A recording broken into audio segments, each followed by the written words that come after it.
নমস্কার, আপনাদের সবাইকে স্বাগত। এই মুহূর্তের সংবাদে আমি রয়েছি আপনাদের সাথে মীনাক্ষী। চোখ রাখছি খবরে। ত্রিপুরার মিশ্র সংস্কৃতির অন্যতম ভিত্তি হল গড়িয়া উৎসব। সোমবার গোটা রাজ্যে উৎসাহ উদ্দীপনায় পালিত হয় গড়িয়া উৎসব। ত্রিপুরা জনজাতিদের কৃষ্টি এবং ঐতিহ্যের প্রতীক হল গড়িয়া পুজো। সমাজের প্রত্যেকের মঙ্গল কামনা এবং সমৃদ্ধির জন্য প্রতি বছর আয়োজন করা হয় এই গড়িয়া পুজোর। ব্যতিক্রম হয়নি এই বছরও। রাজ্যের বিভিন্ন প্রান্তের সাথে রাজধানী আগরতলার বেশ কিছু স্থানে আয়োজন করা হয় গড়িয়া পুজো।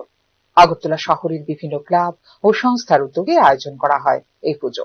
জনজাতিদের চিরাচরিত উৎসব এখন পরিণত হয়েছে জাতি উপজাতির মিলন উৎসব।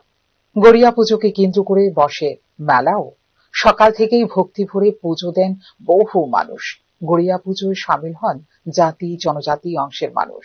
সব উপজাতি করে, ধর্মই করে, এটা মানে তবু হিন্দু ধর্ম করে, এই পূজারে হিন্দু ধর্ম করে, মানে এটা বছর বছর এটা করলে মানে হিন্দুদের করলে মানে এটা শান্তি পায়, মানে কোনো কলাঙ্কর নাই, কোনো ইয়ে নাই, এটা শান্তি পায়। এই লাগে মানে এটা বাবা গড়িয়ারে এটা আমি পূজা করন লাগে। অ্যাকচুয়ালি এটা আমাদের জনজাতিরার একটা মানে অনুষ্ঠান এবং বছর প্রথম থেকে এটা অনুষ্ঠান শুরু হয়। মূলত 1 তারিখ থেকে হয়, বৈশাখ পূজা থেকে। আর সাধারণত 7 তারিখ গিয়ে এই পূজাটা সর্বসম্মতভাবে করা হয়। তো ওইটা ভগবানের কাছে আমরা এটাই প্রার্থনা করি, বছর প্রথমের পূজা সবাই যাতে সুস্থ থাকে, সবাই যাতে মঙ্গল কামনা করে। বুসু সেনাটের এই বুসু সেনাটের 2000 সাল থেকে আমরা এখানে পূজা করে আসছি।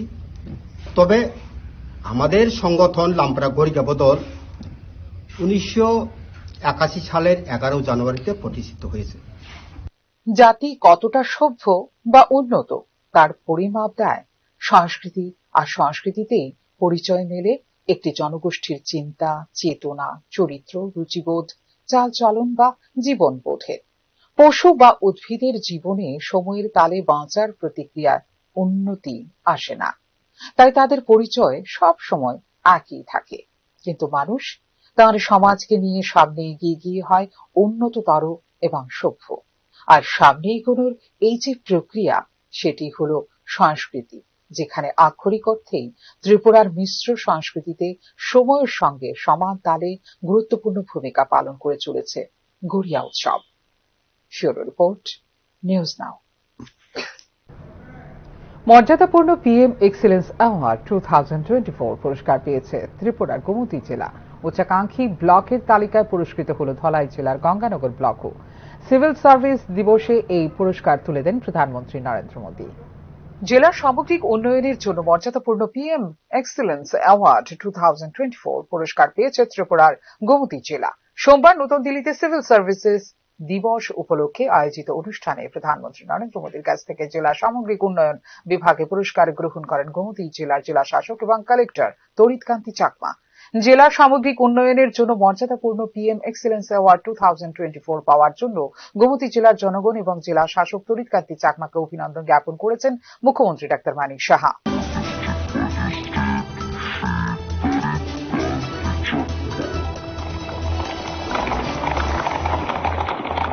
জনপ্রশাসনে উৎকর্ষতার কেন্দ্রীয় ও রাজ্য সরকারের জেলা ও সংস্থাগুলির সাধারণ নাগরিকদের কল্যাণে বাস্তবায়ন হওয়া অসাধারণ এবং উদ্ভাবনী কাজের স্বীকৃতি স্বরূপ চালু করা হয়েছে এই মর্যাদাপূর্ণ পিএম এক্সেলেন্স অ্যাওয়ার্ড।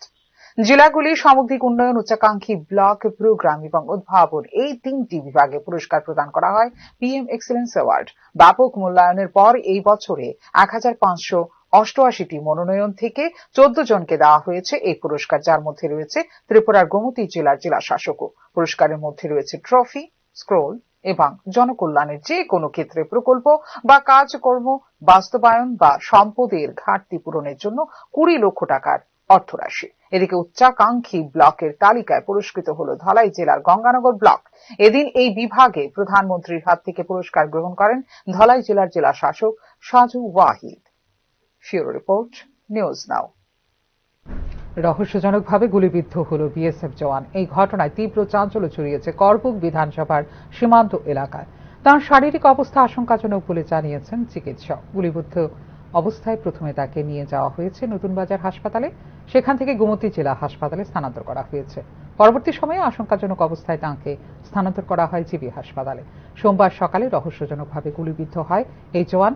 তাঁর বুকের বাঁ দিকে গুলি লেগেছে বলে জানান চিকিৎসক। তার নাম মুনি কুন্ডন। উদয়পুর মহারানী ব্যাটালিয়নে কর্মরত ছিল এই বিএসএফ জওয়ান। নাম ছিল মণিকুন্দন। ওনার গানশট ইঞ্জুরি, নিজে চেস্টে মেরেছে গুলি, ওরা যা বললো। এখন আমরা এখানে ট্রিটমেন্ট দিয়ে নিউমোথোরাক্স এসছে, সিটি স্ক্যান করিয়েছি। এখন বেটার ম্যানেজমেন্টের জন্য আমরা আগরতলা জিবি হাসপাতালে পাঠিয়েছি। ম্যাম কোথা থেকে আনা হয়েছে? মহারানী বিএসএফ থেকে আনা হয়েছে, নতুন বাজার হাসপাতাল থেকে আনা হয়েছে। মানে উনি নতুন বাজার হাসপাতাল থেকে এনেছে? হাসপাতালে নিয়ে যাওয়া হয়েছিল, ওখান থেকে রেফার দিয়ে এখানে আনা হয়েছে। আর কি নাম ছিল ম্যাম উনি? মণিকুন্দন। বাম দিকের চেস্টে ছিল লাগানো? হ্যাঁ, বাম দিকের চেস্টে ছিল। এখন কি জিবিতে রেফার করেছেন আপনি? জিবিতে রেফার করা হয়েছে। স্থিতিশীল আছে না কিছু আশঙ্কাজনকই আছে? আশঙ্কাজনকই আছে। এখনকার মতো এই মুহূর্তের সংবাদ এই পর্যন্ত। অন্যান্য আপডেটস দেখার জন্য অবশ্যই নজর রাখতে হবে নিউজ নাও পর্দায়। নমস্কার।